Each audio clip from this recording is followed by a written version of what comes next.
Hey, what is up YouTube? Welcome back to the channel. I hope you're all doing well. So in today's video, I actually recorded my trading session from this morning and how I was able to pass these brand new 3 50K expert plans from MyFundedFutures. So what you can expect from this video is the first portion. I will go over in hindsight the trade and entry that I should have taken this morning, and then I'll go over the reasons why I didn't take it. And for the later half of the video, it will actually be the trading session recorded from this morning. The total session was about 1 hour and 5 minutes. So for the sake of YouTube, I went ahead and sped it up by 4x. So it's a lot faster, and you'll notice that as the video goes on. But you'll see kind of, the thought process I'm going through as the trades playing out, because I put some notes on the board. I'm looking between different time frames to make sure I'm not missing anything. So let's go ahead and jump over to TradingView to talk about the trade that I should have taken. So the first thing I usually note to myself when I come into the charts is looking at the left of the chart, as well as our value nodes, our value profile, whatever you want to call this here. So what I've noticed is overnight we have a lot of consolidation within this value node here. So if we were to break out of it, right, eventually, I want to see if we can hold over it and push into the second value node and then eventually the third. So in due time, we do eventually move into the second, which is important to note for the rest of this video. And then eventually we push into the third. So that's the first thing I'll say. And then coming into TradingView, again, looking at the left of the chart, I want to mark out important levels and imbalances for me and helping with my conviction for the bias I have for my position. We are in the 15-minute time frame. And if I were to come into today's session, I want to look at the left. I see there's a 15-minute imbalance created right here. So I went ahead and I marked that out. And now I'm going to go ahead and look up if there's any 15-minute imbalances created on the upside, which there is. We have one that's created right here. Looks a little crazy, but this is a 15-minute created right here. So also we have 2 imbalances created on the up and bottom side. We also have a gap, which I found through looking at regular trading hours right here.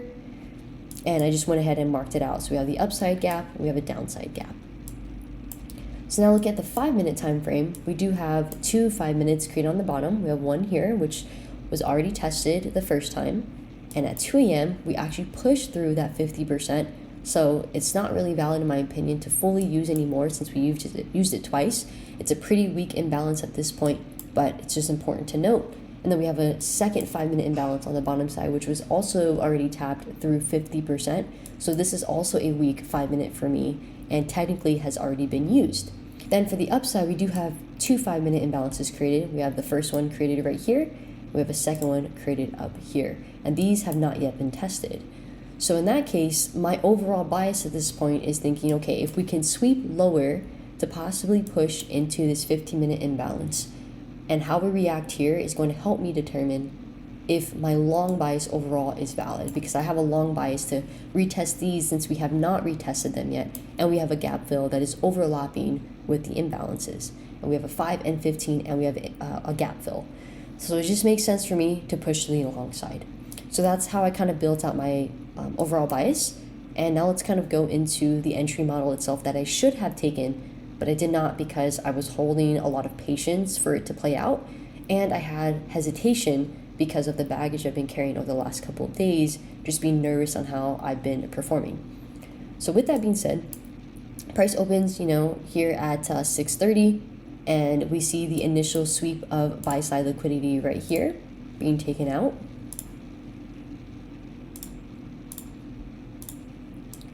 So we take out buy side liquidity first, and I want to see how price reacts here. So we have 50% of the gap being filled, and now I'm wondering, are we going to continue to push up? But we don't. Instead, we have a pullback to now take out sell side liquidity. So we're taking the buy side, now sell side at 5:30. And obviously, it's a crazy clean sweep down to the second sell side liquidity. So these are now removed and no longer needed. And I just want to see a full, complete rebalance of the 15-minute at this point. So because we're already pushing to the downside, right? We're already taking 2 sell sides. We might as well completely fill the gap. And 15-minute imbalances typically like to get completely filled. So it does get filled. And now I'm waiting for a reaction here to see if we are in fact having bulls step in and reclaiming this consolidation area that we had. You can also see it as an A and D almost. So we have this as an A, here, accumulation. Then we do have the manipulation essentially. right here, manipulation, and then we have the distribution lower into that 15-minute imbalance. And let's see if distribution is going to keep on distributing. Like, are we going to continue to fall through this weak 5-minute, eventually coming to this gap from whenever this was? Or are we going to have bull step in and kind of provide me some confidence that my bull long side and bias on the day is going to play out? Which, as you can see, this 15-minute candle does engulf the previous. We have some bulls stepping in entirely, and now we're pushing back into VWAP. So now the best entry model should have been right here. This is candle 1, this mini blue bullish candle. Candle 2 is this black bearish candle, and candle 3 is this mini blue bullish candle. My entry should have been at the close of the third blue bullish candle, with my stop below candle 2 of this black bearish candle, and my TP should have been at this TP1, which is 50% of the 5-minute created on the top side, which happens to align with the 15-minute imbalance and also with nearing the top of the gap fill as well. So there's a lot of reasons why this made sense for me, and this should have been the best entry and the best trade to place. I could have also already passed the account way sooner, but now let's look at what actually happened. Instead of having I think this is like a 3.92, almost a 4 risk to reward trade. Yeah, 3.93 trade. It has now shifted over to become a 1.91 trade instead. So let's go over it. Let's go over what happened and why did I get into this trade instead. So this is the hindsight trade that should have happened, but I get in here because we have the support and resistance being played out. You'll notice in the recording I don't have this marked out initially, but it's evident for me, right? I already talked about the AMD that was happening, the manipulation. We have these levels of resistance playing right here. 1, we have 2, right? We have 3. This is the manipulation. We close below it. So I can see that this is happening, and also going back to trading, as I mentioned with the volume nodes, right? It's just not pushing through and holding through the way that we want it to. So with that being said, this 15-minute happens. We miss this move, and I noticed that we miss it, but it's okay. We have an upward channel. We're trying to break back into the channel. So now I'm waiting for a break over this resistance and with the close above it as well. So finally, we have a close above it, right? So I enter around like 727, 728, give or take, on 2 of my 3 accounts here. And then for my other account, I actually entered at 75. So the risk reward on that third account is way better than the rest. And you'll notice in the video that's why I exit sooner, because I hit my TP sooner to pass those accounts. But for 2 of the 3 accounts, I enter here at 89 instead, because we are closing above the support, right? Or I'm sorry, the resistance.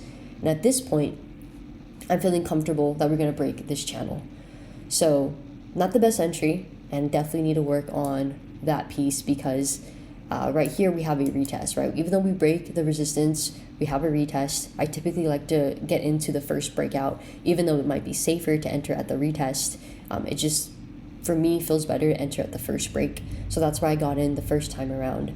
And at this point now we want to see if it does retest, which it does, we want to see it hold over the previous resistance zones, which it does. And my mental stop loss is where the volume nodes are. So you'll see this orange line. This is kind of where that accumulation was. And essentially I want to have my stop loss right here above that accumulation and kind of right above this volume node, which is 65, 66, 67. So there's one time that it tries to stop me out, which it doesn't, mental stop.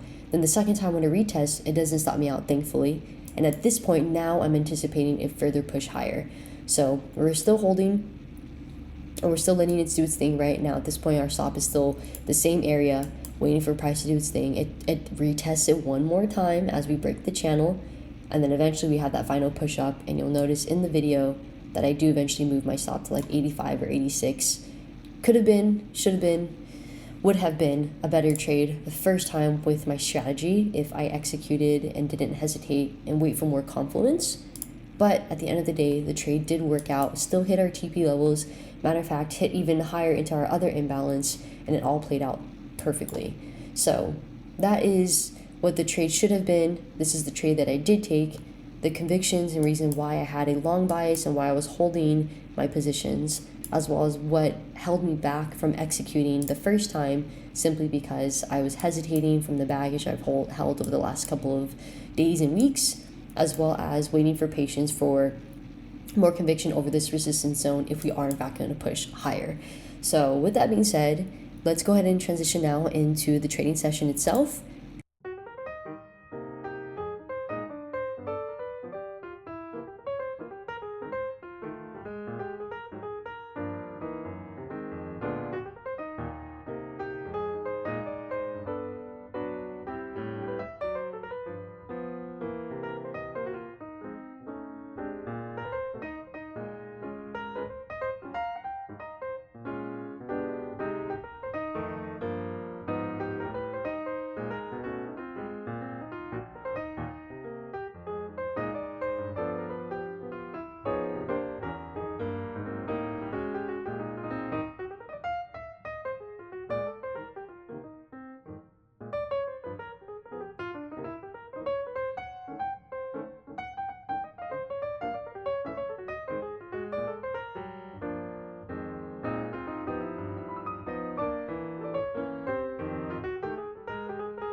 So that's a wrap on today's video. I hope you're able to gain some insights with listening to my thought process before I start trading, as well as during my actual trading sessions. Sitting through that very uncomfortable drawdown where my accounts are about to be blown, all the way to finally hitting the TP and watching all the accounts get passed was such a great feeling. And going into 2025, I do want to continue, working on my inner self for my trading psychology, because I do know it's my number one area that needs to be developed, alongside back testing my strategy that you guys saw on the screen that I tried to break down also during all of my back testing live sessions, which I will continue to have more of, so feel free to join those. And then finally, when it comes to MyFundedFutures, as I did just pass these brand new 350K expert accounts, there is going to be some changes going into 2025. So to understand the changes there with MyFundedFutures, the milestone plans as well as the starter plus accounts will all be permanent options for purchase. There will be changes with the expert plan where they are still available for purchase, but the pricing from what I've heard is going to go higher. So honestly, right now is the best time to lock in expert plans if you haven't already or if you're interested to. And then finally, for the starter plans, if you're also interested in these accounts, it will be adjusted where the 50K starters will still be available, but the pricing may become higher. And then for the 100 and 150K starter plans, they are going to be permanently removed. So if you are interested or wanting to take advantage of those, right now is also the best time to get them. So that is everything I wanted to cover. Thank you so much again for your time and support. And as always, I wish you guys nothing but the best and the most success in all that you do. And I will see you all in the next video.